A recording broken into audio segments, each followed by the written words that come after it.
Bom, pessoal, hoje a gente vai estar falando um pouquinho sobre hipotireoidismo e uma dúvida constante que os meus pacientes, assim, todo dia têm me perguntado, eu tenho visto muito na prática clínica do dia a dia, né?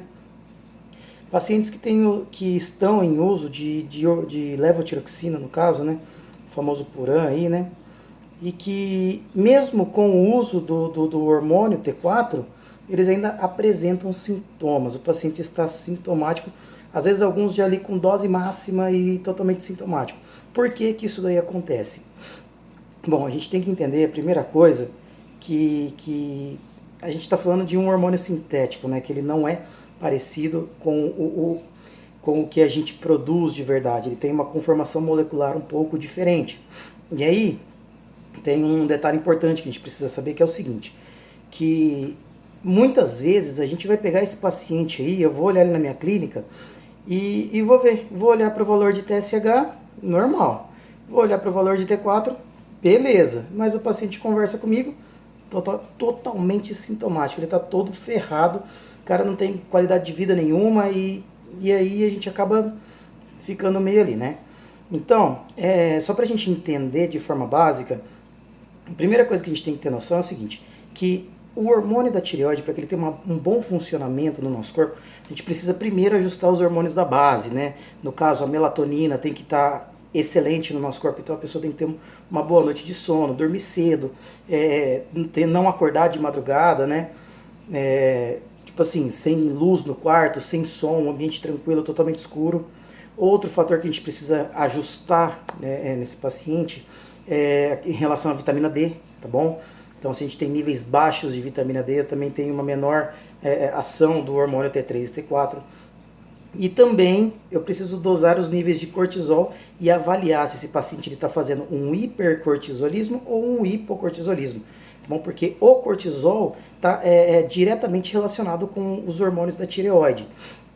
Tá certo? Então, assim, de forma básica, para que vocês entendam, isso eu preciso ter pelo menos esse ajuste mínimo para que algo comece a ir bem no meu paciente. Tá bom? Porque a maioria das vezes eu vejo o paciente sendo tratado com a levotiroxina, porém na hora que eu vejo todos os outros exames, o paciente está todo ferrado, né? Bom, e por que que acontece essa questão de, mesmo o paciente estando em uso de T4, ele apresenta um laboratório normal, porém a clínica dele não é nada normal. Aí é que vem um detalhe interessante, porque o hormônio que é dado pra gente, quando é dado o hormônio via oral, o T4, eu tenho algumas enzimas, e assim, o que eu preciso ter em conta é o seguinte, o T4 ele é um pré-hormônio, tá bom? O hormônio real que vai cumprir com a função do metabolismo do nosso corpo é o T3, tá? Que não é suplementado por nós. E para que o T4 seja convertido a T3, ele tem que ir lá para a célula, tá bom? E dentro da célula que eu tenho a conversão desse T4 em T3, tá? Através de umas pequenas enzimas conhecidas como deiodinases. Aí eu tenho deiodinase 1, 2 e 3. Bom, mas aí o que que acontece? Esse hormônio que foi ingerido, quando ele chega lá no nosso hipotálamo, tá certo? O que que vai acontecer? Eu tenho a ação da deiodinase 2, tá? E essa deiodinase 2, o que que ela faz? Ela converte T4 em T3. Imagina isso lá no hipotálamo e na minha hipófise. Se eu tenho uma alta concentração de T3, eu não preciso secretar TSH. Então o que que começa a acontecer? Esse TSH do paciente começa a diminuir. E muitas vezes a gente vai ver um TSH normal ou diminuído. O laboratório do cara no TSH já vai estar ou normal ou diminuído. Por quê? Lá no hipotálamo está acontecendo isso. Porém, lá nas nossas células, aí que vem um detalhe. Eu tenho a ação da deiodinase tanto A2 quanto A3, tá bom? A 1 também entra em ação, mas no caso do hormônio suplementado, principalmente A2 e A3. E aí o que que acontece? Quando a deiodinase 2 entra em ação, ela vai converter o T4 em T3. Beleza. Mas quando a deiodinase 3 entra em ação, aí eu vou converter o T4 em T3 reverso, tá? E qual que é o problema? O T3 reverso, ele bloqueia a ação da deiodinase 2 e bloqueia a ação do T3. Então, ele impede T4 de converter a T3 e, ao mesmo tempo, o T3 que já foi convertido, ele impede a ação desse T3. E se eu não tenho T3 de forma excelente no meu corpo, eu vou ter sintomas. Entendeu? Então, por isso que o paciente que está suplementando, muitas vezes na dose máxima já, ele está com os laboratórios normais e está lá com uma clínica toda ferrada. Por quê? Porque o médico que está tratando esse paciente está tratando o laboratório e não está tratando os sintomas, não está tratando o paciente. Ele esqueceu que a clínica, ela é soberana, certo, pessoal? Bom, mas a gente também não pode deixar de lado algumas coisas também que são necessárias, tá certo? Para que esses hormônios funcionem bem, tá certo? No caso do selênio, tá? O selênio ele é importantíssimo para manter as funções enzimáticas, tanto das deiodinases aí, quebrando esse hormônio T3 e T4, tá certo? Eu preciso suplementar a vitamina D, eu preciso regular o sono, preciso regular o cortisol desse paciente. Porque se eu não regulo nada disso, dificilmente eu vou conseguir ter uma boa ação. Tá? E aí, o que seria melhor para que a gente pudesse fazer um tratamento mais assim assertivo para esse paciente? Primeiro, fazer tudo isso que a gente já está falando, acertar todo o paciente, melhorar a dieta dele, praticar uma atividade física, claro, fazer uma parte de detoxificação, tanto hepática quanto intestinal, tendo em conta que o fígado é um dos principais órgãos onde tem a conversão de T4 para T3, tá certo?